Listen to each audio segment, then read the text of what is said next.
After settling into Quito and finalizing my packaging for production, I finally made my way into the Amazon to begin learning midwifery and natural gynecology with the Quichua women of Amupakin.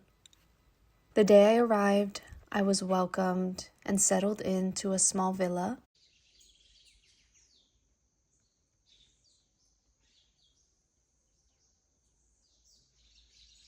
There was a kitchen, a bathroom with a shower, a room, and for the first time in a while, I was told to rest. So that's what I did for the remainder of this day.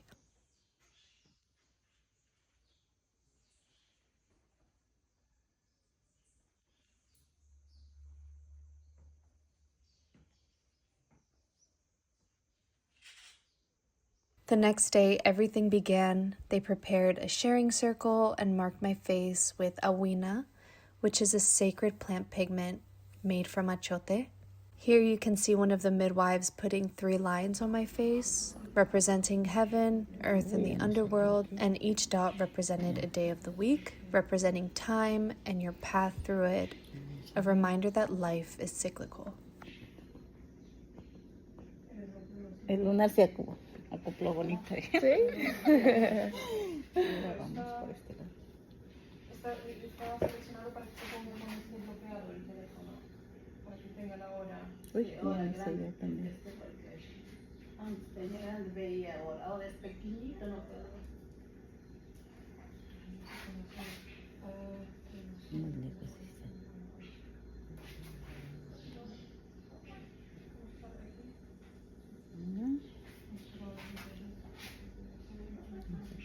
La Biblia.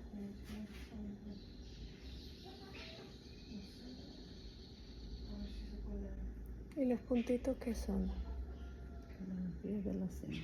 In our sharing circle, they shared stories, not just of their path to midwifery, but the resistance they faced preserving ancestral knowledge. They are an association of indigenous midwives preserving ancestral birth knowledge, including vertical birth, while advocating against violence towards indigenous women in medical systems, especially in the birthplace. And then they asked about me, and I shared my own path, my intention to help women, to educate, to understand their bodies, and to return to nature as a teacher. I told them about my experience with plant medicine and how I went through my own struggles as a young girl and hope to break that cycle through my brand. And after this, I actually witnessed a control, which is just a consultation. This was not a pregnancy-related consultation. It was a woman who came in with lower abdominal pain, and they listened and offered plant-based remedies. The next morning, I woke up covered in mosquito bites, and this was its own journey.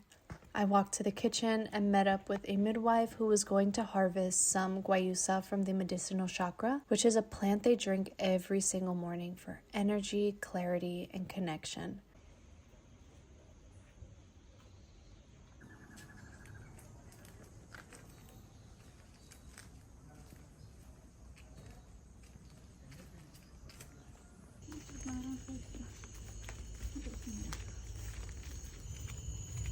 ¿Qué era más ese estudiante?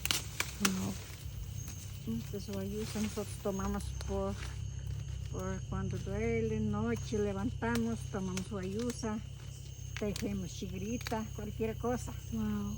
Este es bueno, este es Guayusa. So todo este es Guayusa. Todo es Guayusa. Wow. Este lavamos, cocinamos, unos 15, 20 minutos hacemos hervir como café, tomamos. Este es nosotros costumbre de tomar Guayusa. Sí, qué increíble. A mí me encanta la Guayusa. La menstruación también es buena. Sí. Cuando le doy parto, yo hago tomar Guayusa, corta sangre. Un poquito, relaja, ya está bien. Wow. Un día, pasando 2 días, ya está bien. Yo tengo 15 hijos, ya no acompañan. 15 hijos. Sí, Wow. en la casa nomás. Nosotros estamos acostumbrados a tomar Guayusa. And seeing it grown in its native land was surreal because I already knew this is something I would continuously work with, even if I didn't know how to yet. And at the time, I had no supplier, no structure, no plan, only trust. After this, we headed back into the kitchen. I had breakfast with the midwives before returning to the medicinal chakra to start my first lesson. This lesson was in midwifery and natural gynecology with the focus on women's health in fibroids, cysts, and menstrual imbalances. And what struck me the most was their approach.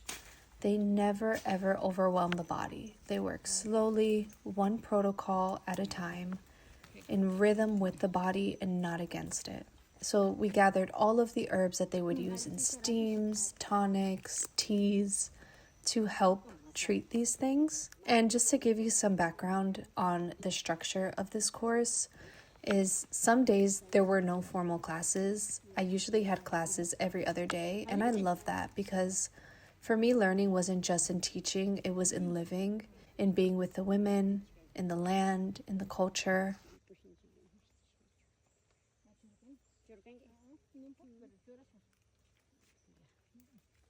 And once we finished gathering, we headed into their meeting place. It is a beautiful little hut where before every single lesson, they start the fire and they burn copal to cleanse the space as well. And they showed me how plants are used in layers. They steam first, then teas, then tonics. And usually there's 2 midwives leading every single course. And the elder usually only speaks Quechua, and the other midwife is there to translate into Spanish.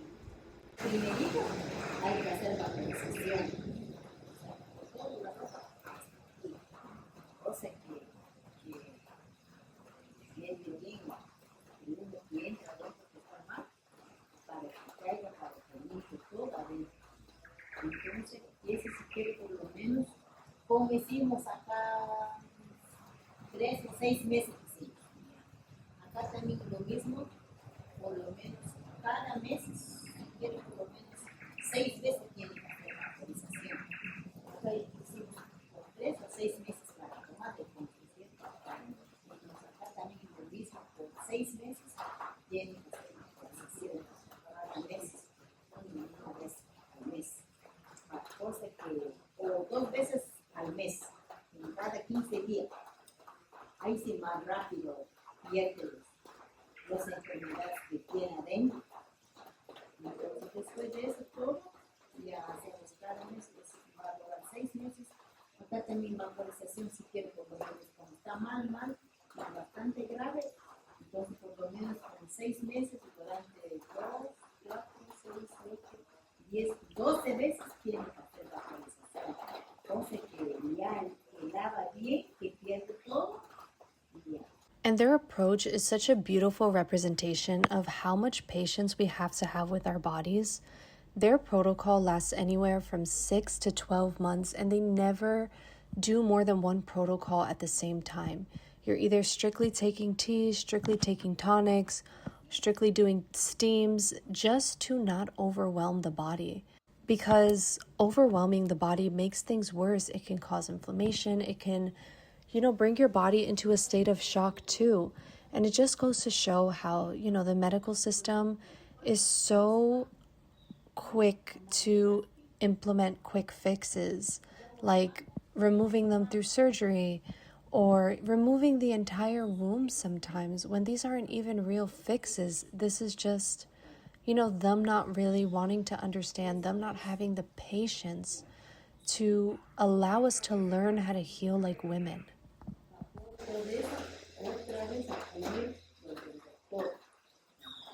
Pero nuestra idea, ya cuando ya no duele, ya estamos bien.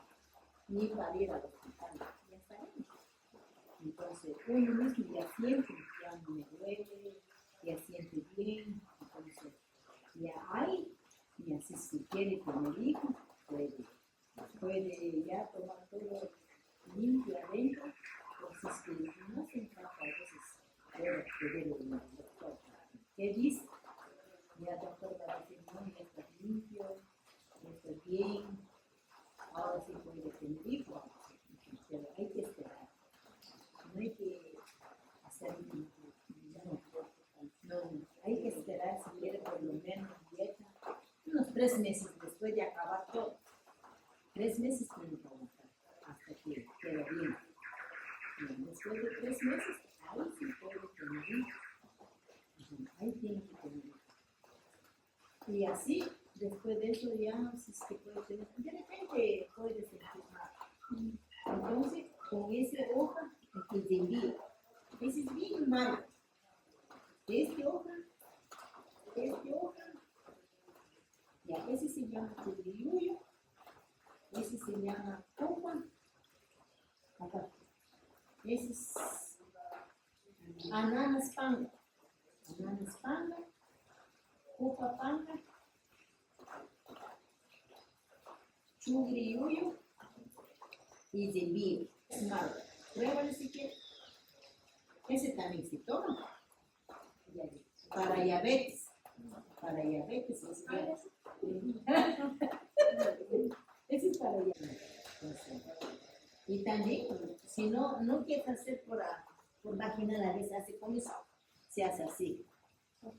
Solo consumo después lavar. También consumo. Ese también sale líquido. Bastante agua tiene. Ese también tiene.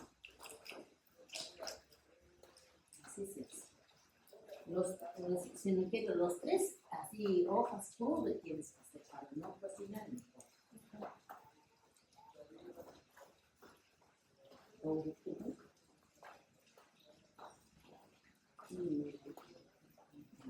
O si no, se calienta en la hoja, en la candelita, si no quieres hacerlo. Porque a veces, cuando está tan de mañana, cuando coge así que mediodía es más suave, como medio, como cuando coge el sol, suave que tan de mañana queda así fresquito, porque como que cortada la cebolla queda, mírale. En cambio, ese sí. Usted estaba la mano, estaba bien. Estas pepitas que tiene, ¿Qué? las bolitas que tiene en tu mano chupado, zampudo, no sé qué cosa dijiste. ¿Lo mío? Sí, en tu manito. Oh, sí, esto. Eso, por eso. Sí.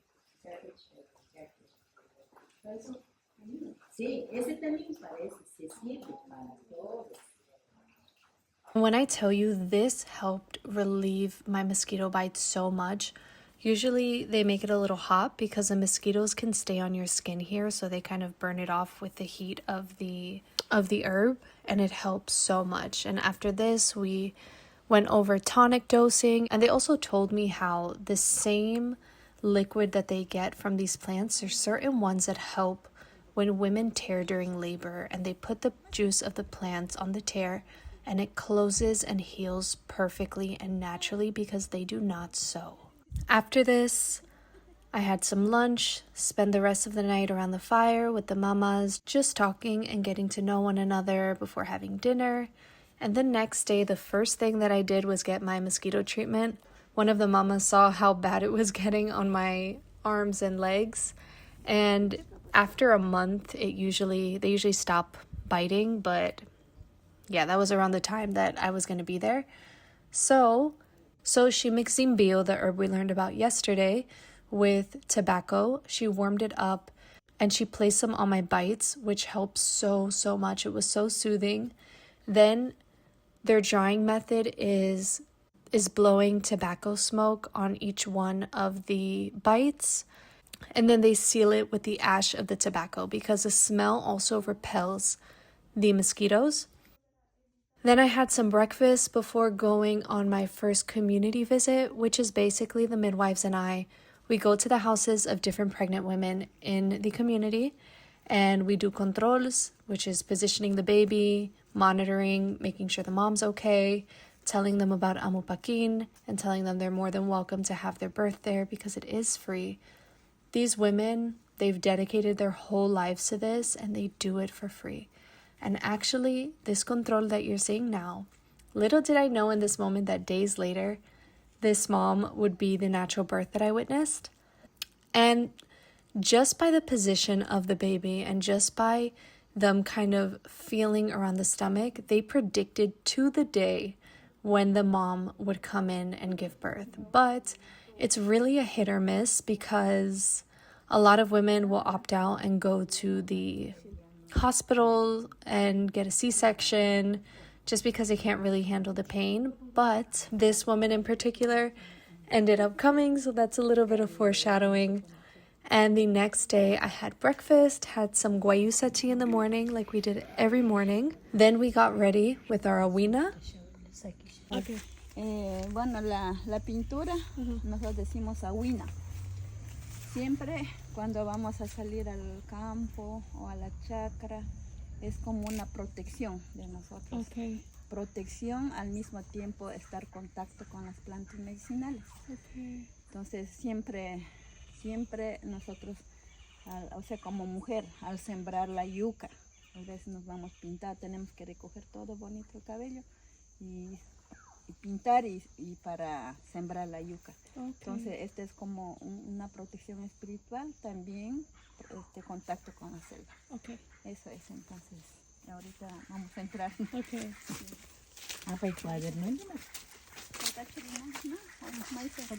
And we gathered the herbs for today's lesson, which was for pregnancy, labor, and postpartum care for women.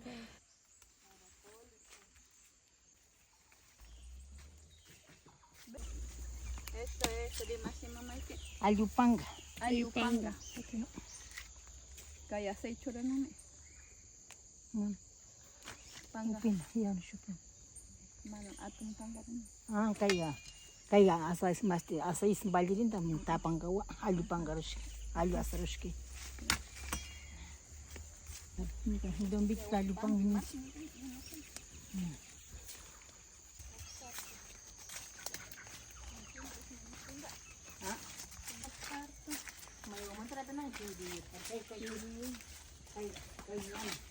And we gathered every single herb needed before heading back into the meeting place.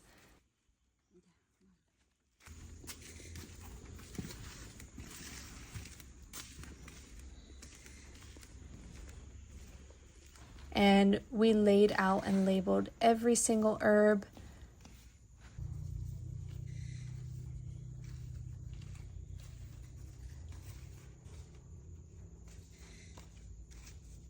And like every other class, we started with starting the fire and burning copal to cleanse the space. And then I helped them sort out all of the name cards and place them on the correct herbs.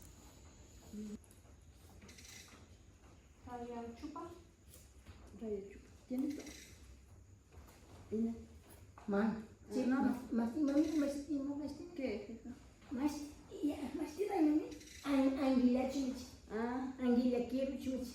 Ya, chule ya. A ver si encuentras aguacate, achote.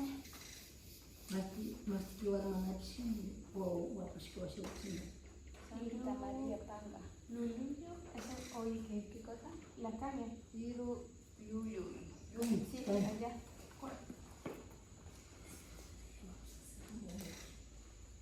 And this class was so important because 2 days later was not only the day that I witnessed a traditional natural birth in the middle of the night, but I was also meeting with my supplier, which I had found by chance, but that will be in the next episode.